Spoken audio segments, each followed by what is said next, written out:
அடிப்படையில் 2 கேள்விகளை நாம் கேட்க விரும்புகின்றோம். முதல் கேள்வி, ஏன் இந்த 2 நாடுகளும் மற்ற நாடுகளது கைப்பாவையாகிவிட்டார்கள் என்பது. 2 நாடுகளுக்கும் தனித்தகுதி இருக்கின்றது. உண்மையில் இந்தியா இப்போது உலகத்தின் 3வது பெரிய வல்லரசாக மாறி வருகிறது. இதில் ஏன் இந்த கைப்பாவையாக வேண்டிய அவசியம் ஏற்பட்டிருக்கிறது என்று தெரியவில்லை. 2வது முக்கியமான கேள்வி, இந்த நாடுகள், இவற்றை கைப்பாவையாக்கிவிட்ட இந்த நாடுகள் உண்மையில் இந்த விஷயத்தை மேலும் சீர்படுத்தாமல் கெடுத்து வருகின்றன. அதனை நிறுத்த வேண்டும். அதுதான் முக்கியம். இது ஒரு சின்ன பிரச்சனை என்று நாம் நினைக்கின்றோம். நாங்கள் அப்படித்தான் நினைக்கின்றோம். ஒரு பெரிய நாட்டில், பாகிஸ்தானும் பெரிய நாடுதான், ஏறக்குறைய 200 மில்லியனுக்கு மேல் மக்கள் தொகை உள்ள ஒரு பெரிய நாடு, இந்தியாவின் 4ல் ஒரு பகுதி நாடு. இந்த நாட்டிலே நாம் என்ன 80 ஆண்டுகளாக ஏறக்குறைய 80 ஆண்டுகளாக சுதந்திரம் வருவதற்கு முன்னரே அவர்கள் தொடங்கிய இந்த பிரச்சனை இப்போது பூதாகரம் எடுத்திருப்பது தெரிகிறது. ஆனால் அவர்களுக்குள்ளேயே முடிக்க வேண்டிய பிரச்சனையை தேவையில்லாமல் அன்றைய பிரதமர் நேரு அவர்கள் ஐக்கிய நாட்டு சபைக்கு எடுத்துச் சென்று மற்றவர்களெல்லாம் சம்பந்தப்பட்டு யாருமே முடிவுக்கு வர முடியாமல் போய் இப்போது கலங்கி போய் நிற்கின்றார்கள். ஒரு முடிவுக்கு வரவில்லை. நாம் வெளியிலிருந்து பார்க்கின்றோம். நாம் இந்திய பிரஜைகள் அல்ல, அல்லது பாகிஸ்தான் பிரஜைகளும் அல்ல. எனவே நாம் பார்க்கும் பார்வையிலே ஒரு தனித்துவம் இருக்கும் என்று அல்லது நடுநிலைமை இருக்கும் என்று நாங்கள் நினைக்கிறோம். இந்த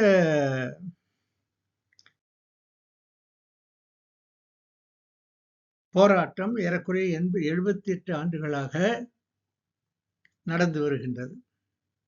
அதில் 15 முறை இந்த 2 நாடுகளும் போராடி இருக்கின்றன அல்லது போர்க்களத்திற்கு சென்றிருக்கின்றன. அதனால் எந்த நன்மையும் வந்ததா என்றால் இல்லை. சில நன்மைகள் வந்த மாதிரி இருந்தது. ஆனால் மீண்டும் பழைய குருடி கதவை திறவிடு என்ற அடிப்படையில் போய் போராடி கொண்டிருக்கிறார்கள். இப்போது அண்மையில் நடந்தது கடந்த மே மாதம். அந்த மே மாதத்திற்கு பிறகு பேசுகின்றார்கள். ஆனால் பேச்சிலே இப்போது ஒரு தடுமாற்றம் இருக்கிறது. காரணம், இனி பேசுவது என்பது ஏதாவது எல்லை பிரச்சனை இல்லாமல் இருந்தால் தான் பேச முடியும், இல்லாவிட்டால் போர் தான் நடக்கும் என்று இந்தியா கூறிவிட்டதனால் இப்பொழுது நிலைமை வேறு மாறி இருக்கின்றது. அது மட்டுமல்ல, அமெரிக்கா, சைனா, துருக்கி போன்ற நாடுகள் தாங்கள் எடுத்த முடிவிலிருந்து கொஞ்சம் தயங்கி இருக்கக்கூடிய சூழ்நிலையும் வருகின்றது. பல நாடுகளுக்கு அவர்கள் எடுத்த முடிவு பிடிக்கவில்லை, குறிப்பாக அமெரிக்காவிற்கு. அமெரிக்கா ஆடுகின்ற ஆட்டம் மிக ஒரு பொம்மலாட்டமாக இருக்கிறது. ஒரு நாள் நாங்கள் சம்பந்தப்படவில்லை என்றார்கள், இன்னொரு நாள் நாங்கள் தான் சம்பந்தப்பட்டு இந்த பிரச்சனையை தீர்த்து வைத்தோம் என்று சொன்னார்கள், இன்னொரு நாள் நாங்கள் சம்பந்தப்பட்டிருக்க கூடும் என்று நினைக்கிறோம் என்று சொன்னார்கள். அதற்கடுத்து நாங்கள் இதில் சம்பந்தப்பட விரும்புகிறோம், ஆனால் எங்களுக்கு வாய்ப்பில்லை என்ற மாதிரியும் சொல்கின்றார்கள். ஏன் இத்தனை குழப்பம் என்றால் அவர்களுக்கு தெரியவில்லை என்ன செய்வது என்று, அவ்வளவுதான். இதற்கிடையில் துருக்கி என்ற ஒரு நாட்டிலே, ஒரு சர்வாதிகாரி ஆண்டு வருகின்ற ஒரு நாட்டிலே அவர்கள் பொருட்களை கொடுத்து, ஆயுதத்தை கொடுத்து பாகிஸ்தானுடன் இந்தியா போராட செய்திருக்கின்றார்கள். அது அப்படித்தான் இருக்கும் அப்படிப்பட்டவர்களுக்கு. இன்னொன்று, சைனா கடந்த பல ஆண்டுகளாக அவர்கள் ஒரு முரண்பாடான விஷயங்களில் தான் ஈடுபட்டிருந்தார்கள். ஆனால் இந்த விஷயத்தில் கொஞ்சம் தயங்கி நின்றார்கள். எப்படி இருந்தாலும் இவர்கள் ஏன் வந்தார்கள், எதற்காக வந்தார்கள், என்ன காரணம் என்பதுதான் நமது கேள்வி. இந்த போராட்டங்களினால் விளைந்த தீமைகளை பாருங்கள். தேவையற்ற தீமைகள். இதை கண்டு எல்லோரும் வருந்துகின்றார்கள். அதே மாதிரி பல விளைவுகள் அல்லது பல முடிவுகள் தெரிந்திருக்கின்றன. குறிப்பாக இந்தியா ஒரு வல்லரசு. பல வகையில் போராட்ட அல்லது மிலிட்டரி பேசிஸ்லயும் போர் அடிப்படையிலும் அவர்கள் வல்லரசு என்பதை காட்டியிருக்கின்றார்கள். இனி அவர்களை நாம் இதை சாதாரணமாக நினைக்க முடியாது. ஆனால் ஒரு பிரளயமும் நடந்திருக்கின்றது. என்னவென்றால், பாகிஸ்தானில் சாதாரண குடிமகனை போய் நீங்கள் கேட்டால் அவர்கள்தான் வெற்றி மேல் வெற்றி பெற்றதாக, இந்தியாவை அடித்து துரத்தியதாக கூறுவார்கள். இந்தியர்கள் என்ன சொல்கின்றார்கள்? நாங்கள் உள்ளேயே போகாமல் தான் அடித்தோம், நாங்கள் தான் அதிகம் பாடம் கற்பித்தோம் என்று சொல்கின்றார்கள்.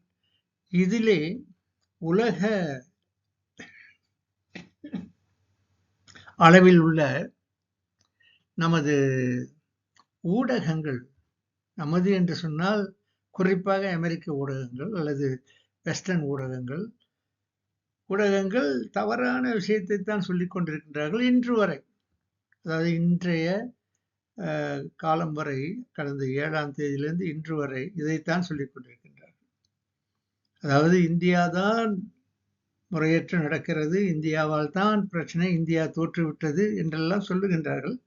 நல்லது. ஆனால் அதனால் பலன் என்ன கிடைக்கிறது? ஒண்ணுமே இல்லை. ஊடகங்கள் இப்போது உலகத்தில் மலேசியா உட்பட எல்லாம் ஒரு சாராகத்தானே இருக்கின்றன.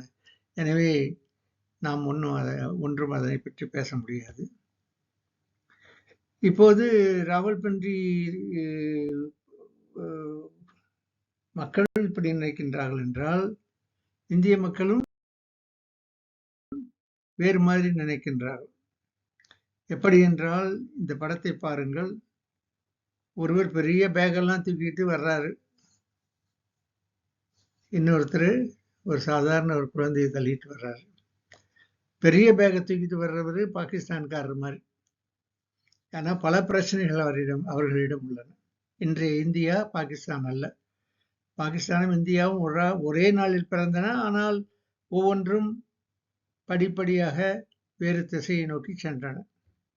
இந்தியா இன்று பல வகையில் பாகிஸ்தானை விட உயர்ந்திருக்கின்றது. எனவே அதனால் பாகிஸ்தான் கொஞ்சம் கவனமாகத்தானே இருக்க வேண்டும். இந்தியா, பாகிஸ்தான் மட்டுமல்ல, உலக நாடுகள் பலவும் இப்போது சிந்திக்க தொடங்கிவிட்டன. இந்த விஷயத்தில் நாம் தலையிடலாமா இல்லையா என்று. இந்தியா பொருளாதாரத்தில் உலகின் 3வது இடத்திற்கு வருகின்றது. இந்தியா நிலைத்தன்மையில் அதன் ஜனநாயக செயல்பாட்டில் முன்னணியில் நிற்கின்றது. உதாரணமாகிவிட்டது. அமெரிக்காவை விட நல்ல உதாரணமாக ஆகிவிட்டது. அது இந்தியா இப்போது வளர்ச்சி அடைந்த நாடுகளை நோக்கி மக்கள் நலனை கொண்டு வெற்றிகரமாக இருக்கின்றது. இன்னொன்று, இந்தியா இப்போது பலம் பொருந்திய நாடாக ஆகிவிட்டது. தற்காப்பில் மிக பலம் பொருந்திய நாடாக ஆகிவிட்டது. இறுதியாக இந்தியாவின் வளர்ச்சியை மற்றவர்களுக்கு கொடுக்கின்றது, மற்றவர்களோடு நல்ல உறவை வைத்திருக்கின்றது. மற்றவர்கள் பலர் அதன் உறவை நாடி வருகின்றார்கள். இப்படி வளர்ந்துவிட்ட இந்தியாவோடு பாகிஸ்தானை ஒப்பிட்டால் மிக வருத்தமாக இருக்கின்றது. அதனை பிறகு பேசுவோம். இப்போது நாம் 4 வகையில் இந்த பிரச்சனையை அணுகுகின்றோம். ஒரு வகை, இவ்வளவு பிரச்சனைகள் அல்லது வேறுபாடுகள் 2 நாடுகளுக்கு இருந்தாலும் பாகிஸ்தான் இன்னும் பின்னோக்கியே செல்கின்றது என்பது வருத்தமான ஒரு விஷயம். அவர்களது நடவடிக்கையால் நடந்தது இது. எனவே அவர்கள் பல பிரச்சனைகளை உள்நாட்டில் எதிர்பார்க்கின்றார்கள், எதிர்நோக்குகின்றார்கள். அங்கே இருக்கின்ற சில நாடுகள் தனியே போக நினைக்கின்றன. அதாவது பாகிஸ்தானுக்குள்ள இருக்கின்ற சில பகுதிகள் தனி நாடாக விரும்புகின்றன. உள்ளே பாகிஸ்தானியர்கள் ஆரம்பத்திலிருந்து கொடுத்த ஆதரவால் பல டெரரிஸ்ட், அதாவது தமிழில் சொன்னால் போராளிகள், இப்போது அவர்கள் அரசாங்கத்தின் ஆதரவோடு மற்றவர்களோடு சண்டையிடுகின்றார்கள், இந்தியாவுடனும். இன்னும் இந்த நிலைமை தீர்க்கப்படாமல் கவலைக்கிடமாக இருக்கின்றது, அல்லது அது ஒரு கட்டுப்பாட்டில் இல்லை. பாகிஸ்தானிய அரசாங்கம் அதனை கட்டுப்படுத்த முடியவில்லை. இன்னும் மோசமாகிவிட்டது. அதற்கு அப்பால் பாகிஸ்தான் எல்லா வகையிலும் பலவீனமாகிவிட்டதனால் பலர் அதன் மீது இப்போது தங்கள் ஆதிக்கத்தை செலுத்த நினைக்கின்றார்கள். அதற்கு அவர்கள் உடனடியாக தங்கள் போக்கை மாற்றி இந்தியாவோடு இணைந்து செயல்பட்டால்தான் வெற்றி கிட்டும் என்று நாம் நினைக்கின்றோம். இரண்டாவது, பாகிஸ்தானுக்குள் நடக்கின்ற சற்று முன் நான் சொல்லியபடி போராட்டங்கள், சுதந்திர போராட்டங்கள் அல்லது எதிர்ப்பு போராட்டங்கள் வலுவடைந்து விட்டன. எந்த நேரத்திலும் அது 4ஆக 3ஆக உடையக்கூடிய சாத்தியம் இருப்பதாக சொல்கின்றார்கள். உண்மையில் அரசாங்கம் இருக்கின்றதா, இராணுவம் செயல்படுகின்றதா என்ற கேள்வியையும் எழுப்புகின்றார்கள். தினமும் நாம் அதனை பார்த்து வருகின்றோம். அப்படி இருக்கையில் எப்படி பாகிஸ்தான் இந்த பிரச்சனையை தீர்க்கப் போகின்றது என்ற அடிப்படை கேள்வி எழுகின்றது. இன்னொன்று, இந்த மிலிட்டன்சி அப்படி என்றால் ஒரு ஆக்கிரமிப்பு எண்ணம் மிக மலிந்து போய் கிடக்கின்றது பாகிஸ்தானில். அன்றைய பிரதமர்கள் முதல் இன்றைய பிரதமர் வரை எந்த கூட்டத்திற்கு போனாலும் இந்தியாவை ஒழிப்போம், இந்தியா சரியில்லை, இந்தியா செய்கிறது, இந்தியா இதை செய்கிறது, நாங்கள் பெரிய ஆள் என்று பேசுகின்றார்கள். அர்த்தம் இல்லை, இந்த பேச்சிலே அர்த்தமே இல்லை. ஏனென்றால் இது உங்களுக்கு எந்த வெற்றியும் கொண்டு வரப்போவதில்லை, கேட்பவர்களுக்கும் தெரியும். எனவே இதனை நாம் எப்படி முடிப்பது என்றால் பாகிஸ்தான் தான் அந்த முடிவை எடுக்க வேண்டும், இந்தியா எடுக்க முடியாது, அல்லது மற்ற நாடுகளும் எடுக்க முடியாது. இன்னொன்று, நமது இந்த பார்வையில் ஓரளவு பாகிஸ்தான் ஏதாவது செய்யக்கூடிய வாய்ப்பு இருப்பது தெரிகிறது. ஆனால் முடியுமா என்று தெரியவில்லை. ஏனென்றால் இன்றைய சூழ்நிலை மிக மிக சொல்ல முடியாத அளவுக்கு ஒரே குழப்பமாக இருக்கின்றது. நாடே இருக்கிறதா, நாட்டை ஆள்பவர்கள் இருக்கின்றார்களா என்ற பிரச்சனையும் தெரிகிறது. ஏனென்றால் பலவிதமான விஷயங்கள் வெளியே வருகின்றன. எனவே இவர்கள் எடுக்கின்ற இந்த முடிவுகள் சரியாக அமையுமா, தீர்வு காணுமா என்பதை பொறுத்திருந்துதான் பார்க்க வேண்டும். அதனை செய்ய வேண்டும் என்பதுதான் எங்களது வலியுறுத்தல். இங்கே பார்த்தீர்களானால் ஒரு முக்கியமான மாற்றம் நடந்து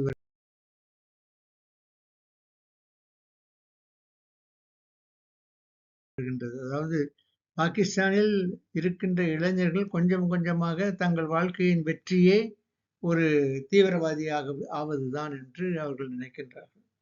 எனவே அவர்களையும் மாற்ற வேண்டும். இதெல்லாம் சோசியல் ரெஃபர்மேஷன் பிரச்சனை, சமுதாய சீர்திருத்த பிரச்சனைகள், மிக சாதாரண பிரச்சனைகள் அல்ல. அப்படி இருக்கையில் நாம் ஒரே ஒரு வேண்டுகோளை, இந்த விஷயத்தில் நாம் ஒரே ஒரு வேண்டுகோளை இரு நாடுகளுக்கு, அது குறிப்பாக இந்தியாவிற்கு வைக்க வேண்டியிருக்கிறது.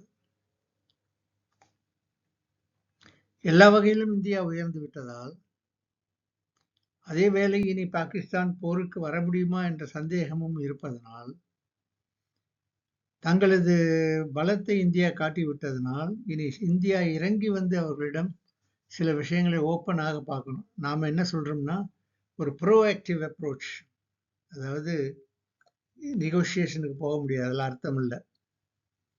பேலன்ஸு நீங்களும் நாமளும் ஈக்குவலாக அதை முடிச்சுக்குவோங்கிறதுலையும் அர்த்தம் இல்லை.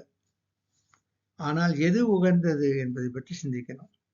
இன்றைக்கு ஒன்றுன்னு வச்சுக்கிட்டு நீங்கள் பேசுனீங்கன்னா சரியாக வராது, 1 நினச்சிங்கன்னா சரியாக வராது. நீங்கள் நினைக்க வேண்டியது ஒன்றும் 2க்கு மேல். இதனால் கிடைக்கின்ற நன்மைகள் அதிகம். நீள் பார்வை, நீண்ட தூர பார்வையிலே பார்க்க வேண்டும். இப்போது நீங்கள் சொல்கின்றீர்கள் நாங்கள் பைலேட்ரல் டாக்கு தான் வருவோம் அப்படின்னு. Very good, bilateral okay. ஆனால் பாகிஸ்தானியர்களின் போக்கை பார்த்தால் கீழே விழுந்தாலும் மீசையில் மண் ஒட்டவில்லை என்று பேசுகின்றார்கள். அவர்கள் மாற வேண்டும் என்று நாங்கள் நினைக்கின்றோம். இந்தியர்களும் பாகிஸ்தானியர்களும் மாறுபட்டவர்கள் அல்ல, இருவருக்கும் ஒரே பின்னணி தான். 1000, 2000, 3000 ஆண்டுகளுக்கு முன்னர் ஒரே பின்னணி தான். ஆனால் இப்போது வெறும் மதத்தின் அடிப்படையிலே வெவ்வேறாக சிந்திக்கின்றார்கள். அதுவும் கூட அதையும் மீறி ஒரு முடிவு எடுக்க வேண்டிய அவசியம் உங்களுக்கு இருக்கிறது. எனவே நாம் நினைக்கின்றோம் இதற்கு பாகிஸ்தான் உடன்படாவிட்டால் இந்தியா எடுக்கின்ற முடிவு சரியாக இருக்கும் என்று நினைக்கிறோம். உடன்பட்டால் பல வகையில் பாகிஸ்தானுக்கு உதவி செய்து அதை ஒரு ஸ்ட்ராங்கான நாடாக மாற்ற முடியும். ஆனால் இப்போது பங்களாதேஷ் நடந்து கொள்கின்ற விதத்தை பார்த்தால் இதே மாதிரி பாகிஸ்தானும் நடந்தால் பாகிஸ்தானுக்குத்தான் தீமை. நீங்கள்